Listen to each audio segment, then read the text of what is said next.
வரஹ்மத்துல்லாஹி வபரகாத்துஹு. டிசிப்ளின்ல லாஸ்டா அன்பு செலுத்துதல் அதை பத்தி பார்த்திருந்தோமா? அன்பு செலுத்துதல், அல்லாஹ் மேல அன்பு செலுத்தணும். ஏன் அந்த அன்பை செலுத்தணும் அப்படின்னு சொல்லி பார்த்திருந்தோமா? அன்பு செலுத்துவதற்கு முழுமையான தகுதியானவன் அல்லாஹ். அந்த அன்பு செலுத்துறது மூலமா நம்மளுக்கு என்ன கிடைக்கும் அப்படின்னு பார்த்தோம் தானே? அப்படி அன்பு செலுத்துறது மூலமா என்ன நம்ம செய்ய முடியும்? லாஸ்டா சொல்லி இருந்தேன்ல, என்ன செய்ய முடியும்? அல்லாஹ்வுடைய கட்டளைகளை, அவன் இட்ட கடமைகளை சரியான முறையில் செய்யணும். அப்படின்னா அதை யார் சொன்னாங்களோ அவங்கள அன்பு செலுத்தினாதான் அது சாத்தியமாகும் அப்படின்னு சொல்லி பார்த்திருந்தோம். இப்போ அன்பு செலுத்துறதுல நபிமார்கள் அல்லாஹ் மேல எந்த அளவுக்கு அன்பு செலுத்தக்கூடியவங்களா இருந்தாங்க, அப்படி அன்பு வச்சிருந்ததுனால அவங்க என்னென்ன விஷயங்களை சாதிக்க முடிஞ்சது அப்படின்னு பார்க்கலாம். சரியா? இப்போ நபிமார்களுடைய அவங்களுடைய அன்பு அல்லாஹ் மேல இருக்க அந்த அன்பை நம்ம ஒப்பிட முடியாது. நம்மளுடைய அன்பையும் நபிமார்களுடைய அன்பையும் ஒப்பிட முடியாது. இப்போ மூசா அலைஹிஸ்ஸலாம் அவங்களுடைய அன்பு எப்படி இருந்துச்சு அப்படின்னா, மூசா அலைஹிஸ்ஸலாம் ஒரு கொலை பண்ணிடுவாங்க. ஃபிரௌனுடைய சமுதாயத்தை சேர்ந்த ஒரு ஆளை கொலை பண்ணிடுவாங்க. ஃபிரௌன்னா அவனுடைய ஆட்சி அதிகாரம் எப்படி இருந்துச்சு?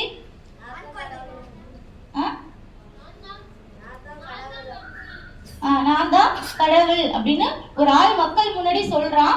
அவனை எதுவுமே பண்ண முடியல. அதை எடுத்து பேசுறவங்கள அவன் கொலை பண்றான். அந்த அளவிற்கு ஒரு சர்வாதிகாரமான ஒரு ஆட்சி முறை, கொடுமையான ஒரு ஆட்சி முறை, அதுக்கு ஏற்ற அவனுக்கு பணபலமும் ஆள் பலமும் எல்லாமே இருந்துச்சு. சரியா? அப்படி ஒரு மோசமான ஒரு ஆளாதான் வரலாற்றுல ஃபிரௌன் இருக்கான். சரியா? அவன் கிட்ட அவனுடைய சமுதாயத்துல ஒரு ஆளை மூசா அலைஹிஸ்ஸலாம் அவங்க கொன்னுடுறாங்க.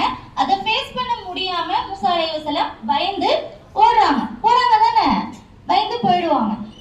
அதுக்கப்புறம் அவங்க திருமணம் ஆகுது. அவங்க ஒரு இடத்துல நடந்து போய்கிட்டு இருக்கும் பொழுது அவங்களுக்கு தேவையான நெருப்பை எடுக்க அவங்க போறாங்க. ஒரு இடத்துல நெருப்பு இருக்கு. அது அவங்களுடைய வாழ்வாதாரத்துக்கு நெருப்பு தேவைதானே, அப்ப அதை எடுக்கணும்னு அவங்க போகும் பொழுது ஒரு குரல் கேக்குது. குரல் கேட்டுச்சா? யாருடைய குரல் அது? அல்லாஹ்வுடைய குரல். எப்படி இருந்துச்சு? ஃபர்ஸ்ட் அல்லாஹ் என்ன சொன்னா? யா மூசா, வெரி குட், மூசாவே நான் தான் உங்களுடைய இறைவன், அல்லாஹ் பேசுறேன், நான் தான் உங்களை படைச்ச இறைவன் அப்படின்னு சொல்றான். இது தூய்மையான இடம், நீங்க நிக்கிற இடம் இருக்க அது தூய்மையான இடம். உங்களுடைய காலணிகளை கழட்டிட்டு நீங்க நில்லுங்க, நேர்கொண்டு நம்ம பேசலாம் அப்படின்னு சொல்லி ஃபர்ஸ்ட் ஆர்டரே அவங்களுடைய காலணிகளை கழட்ட சொல்றான். அந்த இடம் என்ன இடம்? பேர் என்ன? சூரத்து நாசியாத்துல வருமே. ஸ்டூடெண்ட்ஸ், ஹதீஸ் மூசாவை பத்தி செய்தி உங்களுக்கு கிடைச்சிச்சா? ரசூலுல்லாஹ் கேக்குறான். மூசாவை பத்தின செய்தி உங்களுக்கு தெரியுமா?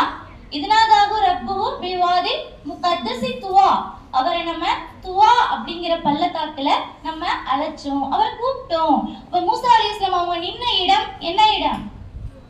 துவா அப்படிங்கிற ஒரு தூய்மையான பள்ளத்தாக்கு. சரியா?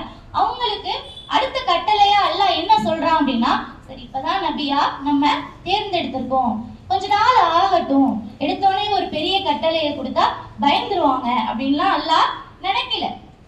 அவன் அல்லாஹ் என்ன கட்டளையிட்டான் மூசா நபிக்கு? முதல் கட்டளை என்ன?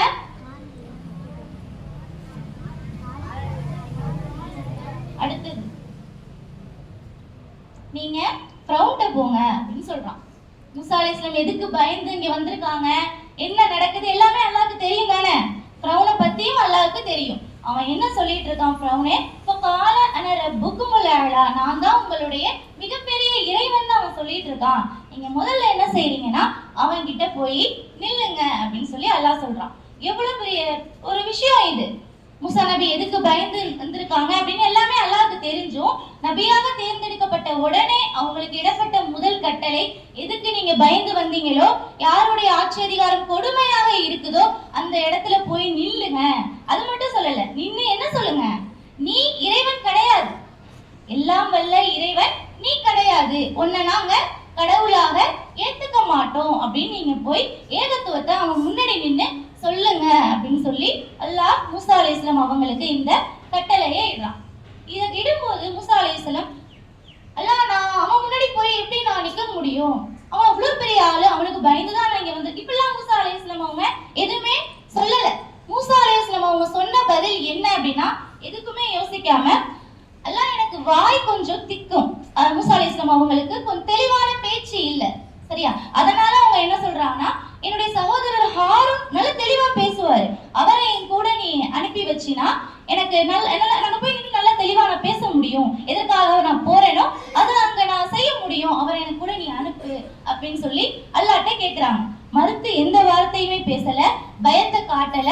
அங்க போய் அந்த விஷயத்தை சரியா செய்யறதுக்கு என்ன வேணுமோ அந்த உதவிய அல்லாஹ்ட்ட அவங்க கேக்குறாங்க. ஹாரூன் அலைஹிஸ்ஸலாம் அவங்களையும் அல்லாஹ் அனுப்புறான். போய் அங்க ஃபிரௌன் முன்னாடி நிக்கிறாங்க. அதுக்கப்புறம் அற்புதங்களை கொடுத்து அனுப்புறான். அதுக்கப்புறம் ஃபிரௌன் அவங்கள தாக்கல, எதிர்த்து பேசுறான், ஒரு சவால் விடுறான், அதெல்லாம் வேற. அங்க போய் நிக்கிறதுக்கு ஒரு ஒரு தைரியம் வேணும் தானே, ஒரு தைரியம் வேணும் தானே.